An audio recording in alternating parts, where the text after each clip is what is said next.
चना चाट, करारी मसालों वाली चना चाट। गौरी कव्वी हर रोज की तरह बस में चढ़ती है। कव्वी यहाँ आओ, मुझे 10 रुपए की चना चाट तो दो। मेरी चना चाट खाओगे तो सारी उम्र याद करोगे। गौरी कव्वी तोते को चना चाट देती है और तोते से बातों में लग जाती है। वो सामने वाले पेड़ों के पीछे एक नदी बहती है। जब तोता सामने वाले पेड़ों की तरफ देखता है तो गौरी कव्वी तोते के बैग में से पैसे चुरा लेती है और अगले ही स्टॉप पर उतर जाती है। तोता जब घर जाकर अपना बैग खोलता है तो रोने लग जाता है। लूट लिया, मुझे रास्ते में किसी ने लूट लिया। कितनी बार कहा है अपनी चीजों को संभाल कर रखा करो। आप जब भी सफर करते हो हमेशा लूट जाते हो। 1 2 3 4 5। कालू जी, शक्ल से तो वो तोता बहुत गरीब लग रहा था, मगर मैंने भी अपना पंख उसके बैग में घुसा ही दिया। गौरी चलो पार्टी करने जाते हैं, बाहर से खाते हैं आज। गौरी कव्वी और कालू कौवा बाहर होटल पर जाते हैं और चील दी के ढाबे से अच्छे अच्छे खाने खाते हैं। कालू जी, जिस दिन मैं पकड़ी गई, क्या तुम मुझे छुड़वाने आओगे या नहीं? मुझे पूरा विश्वास है, मेरी पत्नी गौरी जी कभी पकड़ी नहीं जाएगी।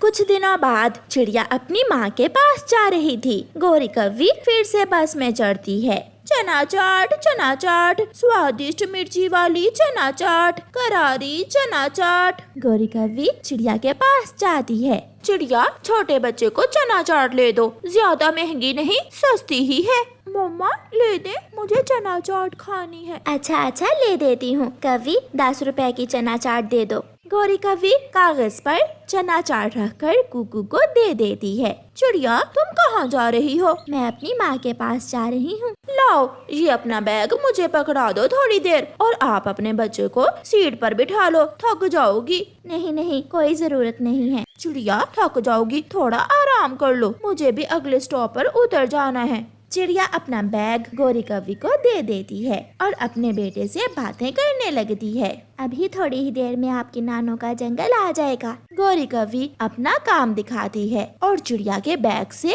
सारे पैसे निकाल लेती है और अगले ही स्टॉप पर बैग चिड़िया के पास रखकर उतर जाती है। अरे, ये कव्वी कहाँ गई? पहले बड़ी बातें कर रही थी और जाते हुए बताकर ही नहीं गई। चिड़िया का स्टॉप भी आ जाता है।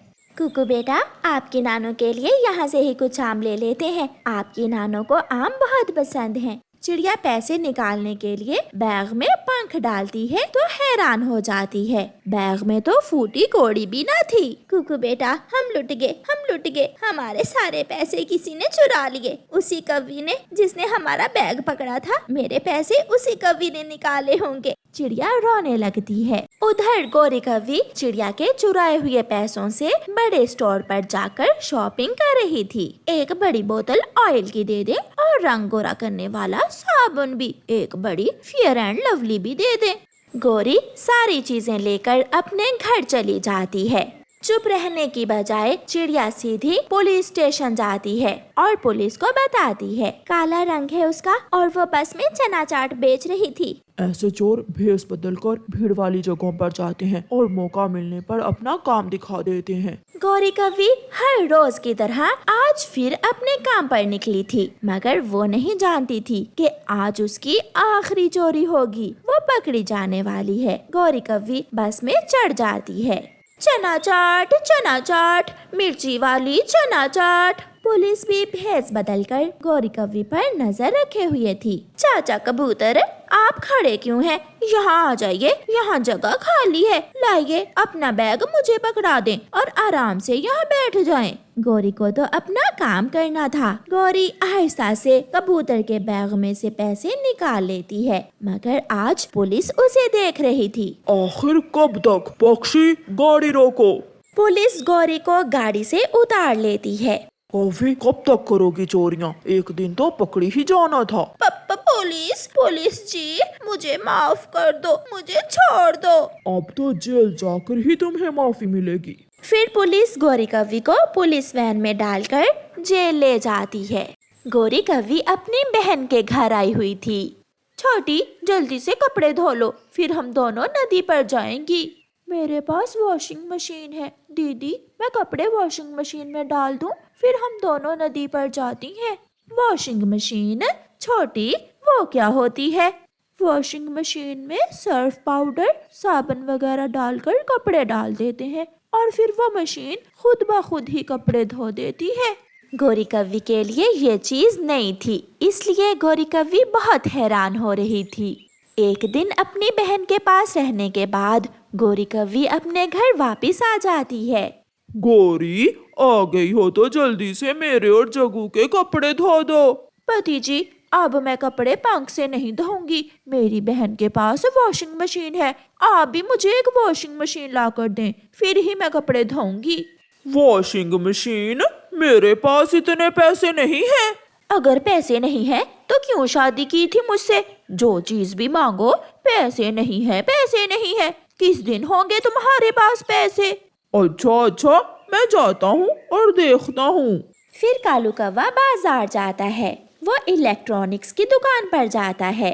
कबूतर जी, क्या आपके पास कोई सस्ती वॉशिंग मशीन है? हाँ है, ये चाइना की वॉशिंग मशीन है। ये बहुत सस्ती है, मगर तुम हमारे देश की बनी हुई वॉशिंग मशीन लो। ये बहुत ज्यादा अच्छी है और मोटर की भी 5 साल की गारंटी है। मेरे पास इतने पैसे नहीं है। कबूतर जी, आप मुझे ये चाइना की सस्ते वाली वॉशिंग मशीन ही दे दो। फिर कालू कौवा चाइना की सस्ती वॉशिंग मशीन लेकर घर चला जाता है। घर जाकर कालू कौवा वॉशिंग मशीन का स्विच लगाता है और उसे ऑन करता है। रुको रुको कालू जी, मैं कपड़े और सर्फ डाल दूं, फिर ऑन करना। गोरी कव्वी जग्गू के कपड़े पहले डालती है और साथ ही सर्फ और पानी डाल देती है। कालू जैसे ही स्विच ऑन करता है, वॉशिंग मशीन से टक टक की आवाज आती है और एक बार चलकर ही रुक जाती है। कालू, ये क्या हुआ? मेरी बहन की मशीन तो इतनी तेजी से चल रही थी और ये एक बार चलकर ही थक गई है। मैं अभी देखता हूँ। कालू कौवा कबूतर को फोन लगाता है। हेलो कबूतर जी, जल्दी आओ, मैं कालू कौवा बोल रहा हूँ। मेरी वॉशिंग मशीन चल नहीं रही, थोड़ा इंतजार करो, मैं अभी आता हूँ। थोड़ी देर बाद कबूतर आ जाता है। ये चाइना का माल है। मैंने कहा था तुमसे अपने देश की वॉशिंग मशीन ले लो, मगर तुमने बात ना मानी। अब मैंने ठीक कर दी है। वॉशिंग मशीन चल जाती है और कबूतर चला जाता है। थोड़ी देर बाद वॉशिंग मशीन फिर से रुक जाती है। कालू, ये तुम्हारी नकली मशीन फिर से खराब हो गई है। ये कैसी मुसीबत है, मैं तो फंस ही गया हूँ। ऐसे ही कई दिन गुजर जाते हैं। वो वॉशिंग मशीन एक दिन चलती तो एक दिन बंद हो जाती। कबूतर जी, जल्दी आओ, वॉशिंग मशीन ऑन ही नहीं हो रही। भाई कालू कौवे जी, ये मेरा मसला नहीं है, किसी इलेक्ट्रिशियन को लाओ। फिर कालू कौवा तोते इलेक्ट्रिशियन को बुलाता है। मैं देखता हूँ, हाँ अगर कोई नुकसान हो गया तो मैं जिम्मेदार नहीं हूँगा। यार, इसे किसी तरह ठीक कर दो, मैं तो चाइना की वॉशिंग मशीन लेकर मुसीबत में फंस गया हूँ। फिर तोता इलेक्ट्रिशियन वॉशिंग मशीन की तार को चेक करता है। धुआं सा निकलता है और एक जोर की आवाज आती है। ओहो, मोटर जल गई, इसकी तो मोटर जल गई है। एक दिन भी सुकून से मैं कपड़े ना धो सकी इस वॉशिंग मशीन से। मैं भी बहुत तंग आ गया हूँ। दुकान वाले कबूतर ने सच ही कहा था कि चाइना का माल ना लो। फिर कालू कौवा वो चाइना की वॉशिंग मशीन सर पर उठाए नदी पर जाता है और एक पेड़ पर बैठकर वो वॉशिंग मशीन नदी में फेंक देता है। जान छूटी, जो भी चाइना की वॉशिंग मशीन लेगा मेरी तरह मुसीबत में ही फंसा रहेगा। फिर कालू कौवा बाजार जाता है और इंडिया की बनी हुई एक अच्छी वॉशिंग मशीन खरीद लेता है। उस दिन के बाद गोरी भी सुखी और कालू कौवा भी सुखी हो जाता है। प्यारे दोस्तों, इस कहानी को लाइक, अपने दोस्तों के साथ शेयर और चैनल को सब्सक्राइब करना बिल्कुल मत भूलना। आपका धन्यवाद।